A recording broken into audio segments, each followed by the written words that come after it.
Hola, ¿qué tal? Bienvenido a un apartado más de tu clase de arte. Y bueno, en este caso tenemos una especificación al tema de teatro. Recordemos que estas clases que estamos compartiendo, los colegios hermanos, están abarcando las 4 disciplinas del arte que nos marca la Secretaría de Educación Pública, las cuales son artes visuales, danza, música y teatro. Aquí podemos ver a mis espaldas una imagen del Teatro Isauro Martínez, uno de los teatros más bonitos que tenemos aquí en la comarca lagunera. Vamos a avanzar a la siguiente diapositiva, por favor. Aquí tenemos más definido lo que es la imagen de un teatro. Aquí podemos ver los palcos, las butacas donde tú te sientas, acá arriba. Fíjate el estilo barroco, clásico. Bueno, si nos basáramos en la arquitectura, estaríamos viendo algunos detallitos más, pero ahorita vamos a hablar sobre lo que es el teatro. ¿Qué es el teatro? Ponemos la siguiente diapositiva, por favor. Primero tenemos que entender una definición. La palabra etimología se refiere a el origen de la palabra. Eso es etimología. Cuando yo te diga su etimología, tú vas a entender que estoy hablando del origen real, genuino de la palabra. La palabra teatro es del griego teatrón, que significa un lugar para ver, un lugar para contemplar. Eso es teatro o teatrón. De hecho, la palabra es una palabra griega.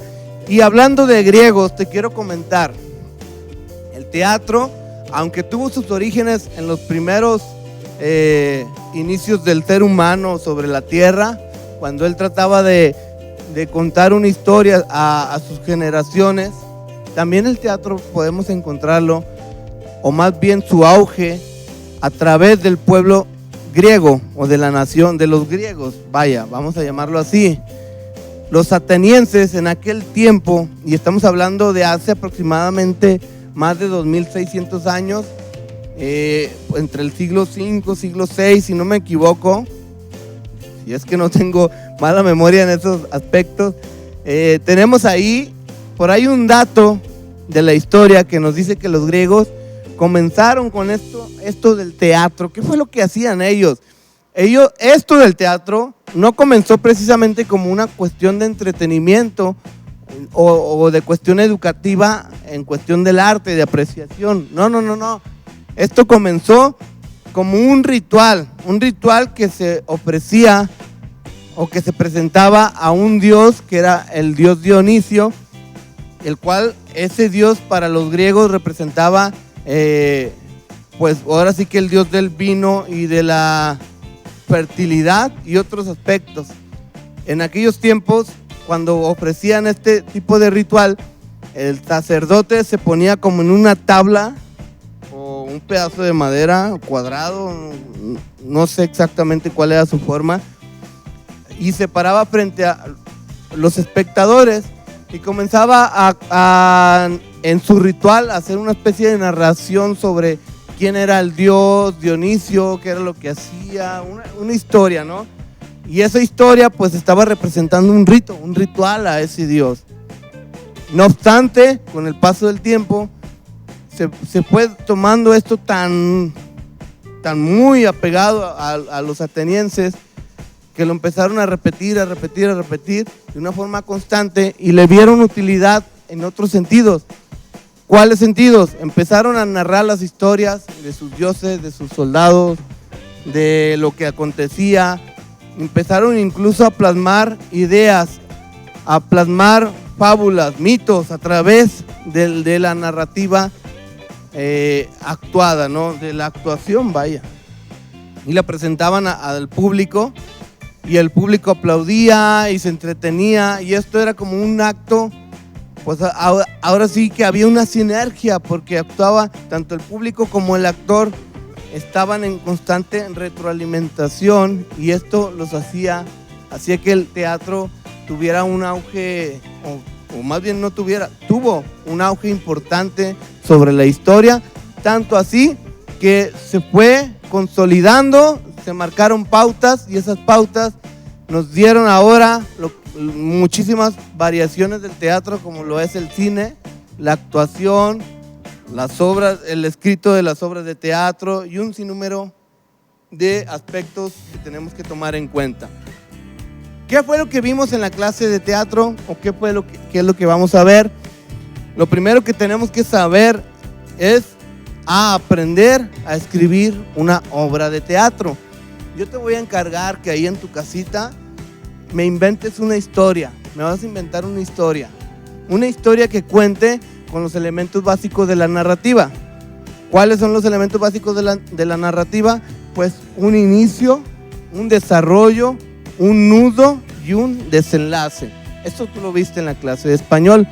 Pero ahora, además de esos aspectos en tu historia, que puede ser de algún marciano, un extraterrestre, un monstruo, un qué sé yo, lo que se te ocurra, ahí en esa historia me vas a agregar otras pautas que se van a asemejar o a parecer lo más que se pueda a un guión de una obra de teatro o un guión teatral, valga la redundancia. Vamos a avanzar a la siguiente diapositiva, por favor. Estas son las partes de un guión teatral. El primero, obviamente, y lo más importante, son los personajes. Por ahí comentaba en los libros que nosotros leemos para tomar información, había un comentario en el que se mencionaba que en una obra de teatro pueden haber escenas, cuadros, acotaciones, diálogos, actos, puede haber un sinnúmero de cantidades de cosas, pero si no tienen el actor, no es una obra. Y todo lo contrario, si nada más está el actor y no tiene nada de esto, puede seguir siendo una obra de teatro. Obviamente el actor no es nada sin el público. Para que el actor tenga valor, tiene que haber un público. Y el público le va a dar valor a la actuación, al actor.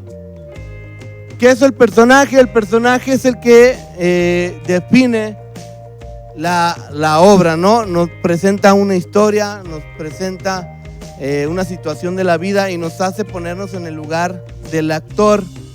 En este caso vamos a encontrar personajes principales, personajes secundarios, con una característica de una personalidad específica en la cual tú vas a saber distinguir. Él es el traidor, él es el malo, él es el bueno, él es el valiente, él es el que se sacrifica, él es el Dios, él es no sé, el animalito. Te vas a dar cuenta de muchos personajes que hacen que la obra tenga sentido. Después tenemos las acotaciones, las cuales son las que dan pautas sobre los cambios de alguna decoración, algún movimiento, las disposiciones que hay dentro del guión, como los gestos, no sé. A lo mejor a veces has visto cuando lees un guión que dice aquí el actor sale, se ríe y juega con esto, ¿no? O llueve mientras está hablando el actor. A eso se refiere con las acotaciones. Los actos son cada una de las partes, como dice el escrito, de la obra. Se muestran enumerados. Ejemplo, tú lees un guión y dice primer acto o acto 1, acto segundo, acto tercero. Y esto va implicando no solamente un cambio en la evolución del diálogo, sino también un cambio en la escenografía. Cada acto, la escenografía va a tener que cambiar. Es decir, todo lo que está de fondo, si antes había montañas, cambia el segundo acto y va a haber, no sé, un mar. Tercer acto y va a haber un volcán ahí haciendo erupción. ¿Me expliqué aquí? Bueno, si me estoy explicando, apúntale, porque vas a realizar un cuento y a ese cuento lo vas a dar forma de guión, añadiendo cada uno de estos aspectos que te estoy mencionando. Déjame decirte, haciendo un paréntesis, que tus compañeros que están en clase presencial realizaron unos cuentos excelentísimos. No es por exagerar ni aludarlo, a dar una adulación de más a mis alumnos, pero yo los leí, me tomé el tiempo de leer cada uno de esos cuentos y quedé, la verdad, sorprendido de las cualidades que tienen cada uno de ustedes. Si tú eres uno de mis alumnos presenciales, te felicito, porque yo sí leí tu cuento y la verdad me pareció una obra de arte. Tenemos también las escenas, como ya lo mencioné, pues las escenas son los fondos que van cambiando según el acto y se adhieren al personaje. Un cambio de personaje también es un cambio de escena o viceversa. Los cuadros son elementos que se integran dentro de una escena y representan una situación o un diálogo breve que puede ser independiente al hilo del conductor de una historia. Los diálogos son textos que interpretan los actores y pueden ser también monólogos. Esto sucede cuando en escena se encuentra un solo personaje. El monólogo se refiere a cuando ya no existe nada de personaje. Es decir, por ejemplo, ahorita yo que estoy hablando, yo puedo convertir esta clase en un monólogo y sin necesidad de otros personajes. Eso sería un diálogo monologado. En términos generales, estas son las partes de un guión teatral. Recuerda la tarea que te estoy encargando aquí. Realiza un cuento, escríbelo. No importa el grado. Si eres de primero, no lo escribas, nárralo, que tu papi te grabe con el celular y escúchate tú cómo lo estás narrando. Pero en cada narración toma en cuenta cada una de las partes del guión. Si eres de cuarto a sexto grado, escribe un cuento. El cuento más original que te hayas imaginado, escríbelo. Vamos, te invito. Esto fue todo por hoy. Espero te haya servido. Tengo algunas definiciones más antes de terminar. ¿Podemos cambiar la diapositiva? Bueno, ya eso fue todo. Nos despedimos de esta clase llamada teatro. Ya no tenemos más definiciones al respecto. Espero te haya servido. Nos vemos, recuerda, en Dios confiamos y recuerda, todo lo podemos, no existe los no puedo. Recuerda también la palabra, en Dios confío, soy un campeón, eres un vencedor. Hasta luego.